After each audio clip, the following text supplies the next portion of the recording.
Hi, welcome back to my channel. Today's video is all about my top 10 recommendations or things to do in Old San Juan, Puerto Rico.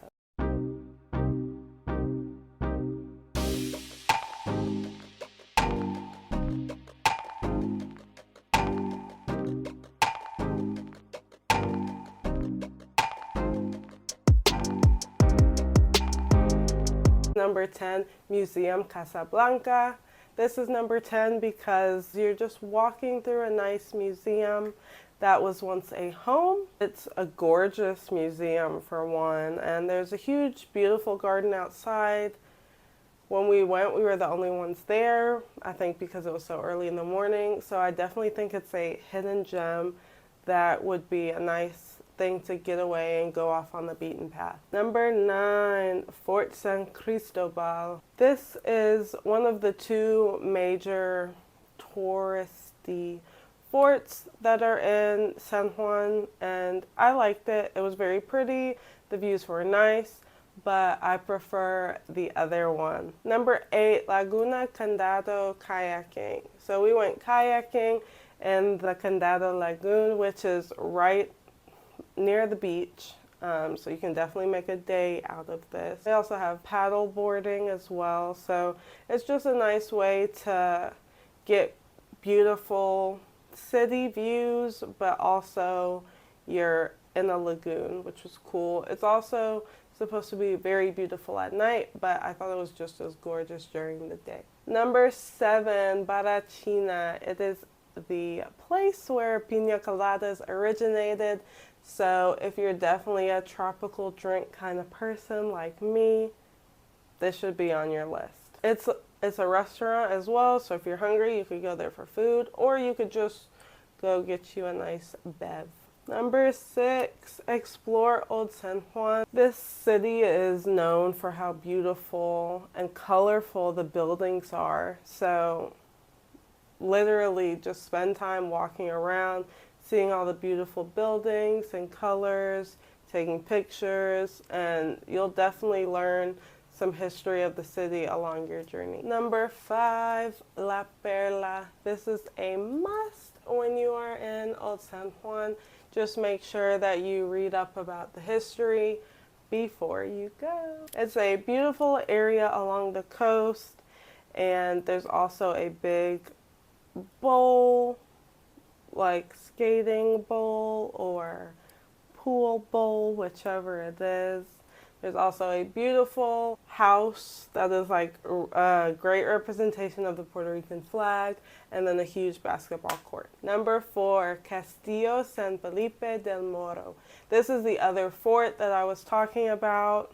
It is a bit busier because it is more popular, but it is so worth it. The views are beautiful. If you've seen any videos of the place, this is one of the main viewpoints, and it is amazing. Not only can you take beautiful pictures and see beautiful views, but you also get to learn more about the history of Puerto Rico as well. There's also a big open area where you can relax afterwards, and it's only a $10 entry fee unless you have your National Parks Pass, because it is in the US, and we used ours. Luckily, we just had it in our wallets, because if you stay ready, you ain't gotta get ready.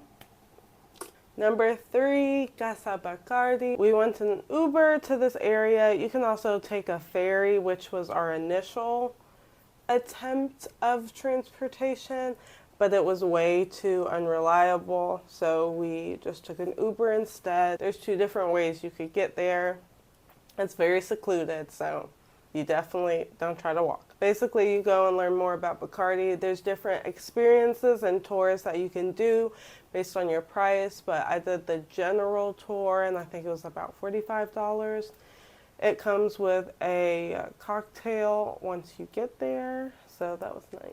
Number 2, the beaches. I love me a good beach, and in Puerto Rico we went to 2 different types of beaches. The first one was Playa Escambron, which was a more secluded and chill kind of beach. It wasn't busy, and it's not your typical commercial beach, which was nice. The only other people we saw there were people that were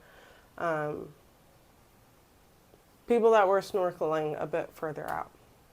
So that's one option. And then the other option is Condado Beach, which is your more commercial type mainstream beach that's like along hotel properties. But it was still very nice. We went there after we did kayaking. Number one is a must anywhere I travel to, but I really loved it when we did it here. We went on a walking tour that we kind of created by ourselves using an app. So instead of getting a guide, we created our own walking tour with the history and information as we got to those destinations. And I love walking tours because it gives you a better sense and understanding of the place that you're visiting.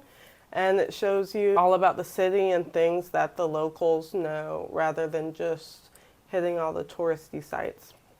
Make sure though on your tour you add in going to the different beautiful doors with the Puerto Rican flag. One of my favorite things about Puerto Rico is how much they rep their flag and their culture, and it's definitely evident within the art and the city as a whole. We were looking at the houses over there, like the housing market, just because we loved it that much, because it's technically in the US, so there's still things that we're familiar with, but it felt just enough as like paradise and the Spanish culture and all that. Highly recommend when you want a little getaway, but you don't want to get too far away. You know what I'm saying? Stay tuned for next week.